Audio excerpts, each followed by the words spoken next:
ये जो आपने शायरी लिखी कि सभी दरवाजे बंद होंगे, सभी दरवाजे होंगे बंद, तो ये फैसला, हाँ, तो ये आपका अपना कलाम था जी।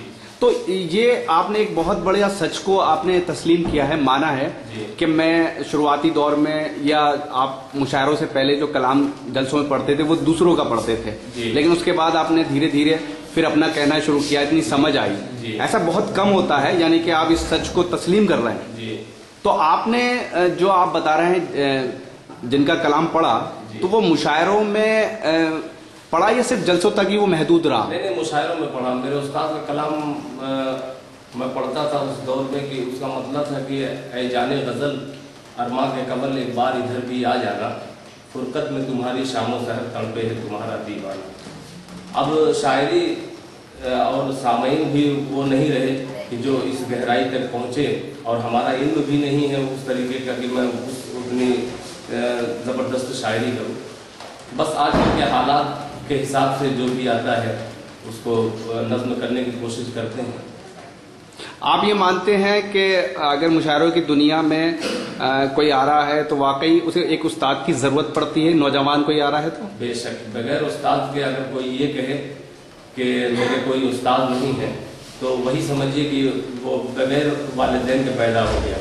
अच्छा, यानी कि गुरु होना जरूरी है, बहुत जरूरी है, क्या वो कितना भी जानकार हो जी। आज भी आप किसको अपना गुरु मानते हैं? आज भी मैं तो गुरु मानने की बात, जहाँ तक जो मुझसे बड़े हैं मैं सबको अपना गुरु मानता हूँ, मगर जो मेरे खास हैं, जो मेरा हेल्प करते हैं, वो जनाब अली मंसारी हैं। कहाँ से ताल्लुक है उनका? मेरे दोस्त हैं।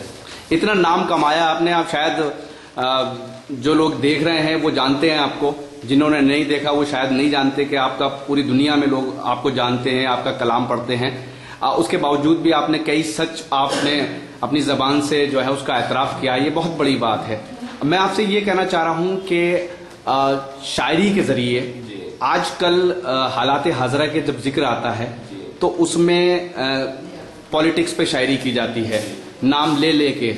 मैं सीधे कहूँ, कभी नरेंद्र मोदी पे शायरी हो रही है, कभी किसी पे हो रही है।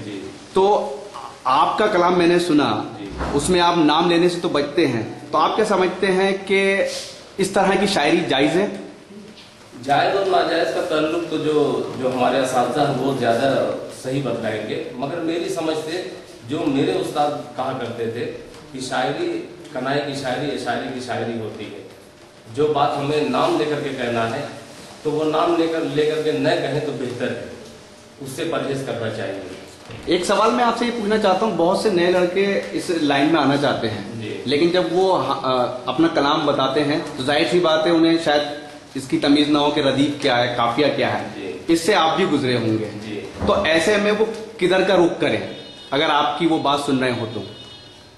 अगर कुछ भी कहने की सलाहियत रखते हैं? जी नहीं, अगर सलाहियत है तो तब तो बहुत अच्छी बात है, ये खुदादार सलाहियत है, वरना बगैर गुरु के वो काफिया रदीफ, सबसे पहले तो उनको बहर नहीं पता लगेगी, बाद में उनको काफिया क्या होता है, रदीफ क्या होती है, ये जानना बहुत ज़रूरी है।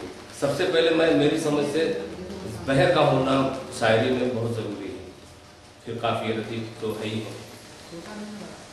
आप सब जगह मुशायरा पढ़ते हैं, ऐसी अभी दिल में तमन्ना होगी कि उस जगह में मुशायरे में नहीं गए, या तो वो कौन सी जगह हैं? मेरे बस लोग तो सुन रहे हैं, बस मैं एक दुआ मेरी है, और लोगों को, मेरे गांव वालों का भी एक मिशन है कि किसी तरीके से ये लड़का जिद्दा का मुशायरा जाए, और मैंने एक वादा भी किया है जी, और आज उस वादे को रॉकी टॉक पे मैं ये फाइनल भी बतला रहा हूँ जी, कि मेरा एक मकसद है कि किसी तरीके से इस मुशायरे के जरिए मैं पहुंचूं जिद्दा, और मैं उम्रा भी करूं, और वहीं से इंशाल्लाह मैं दाढ़ी रखूंगा।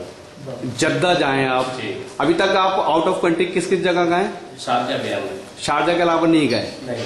आप चाहते हैं, आपकी तमन्ना है आप जद्दा जाएं? हाँ। और वहां आपका वादा है कि जब आप आएंगे वापस तो बशर आएंगे जी, ये आप पक्का कह रहे हैं? बिल्कुल इंशाल्लाह, अगर अल्लाह ने हयात दी तो। चलिए, बहुत अच्छी बात है, बहुत बहुत शुक्रिया हमसे बातचीत करने के लिए। फिर किसी मौके पर आपसे बातचीत करेंगे, तब तक के लिए अल्लाह हाफ़िज़। Presented by Rocky Talk Media, www.rockytalkmedia.com।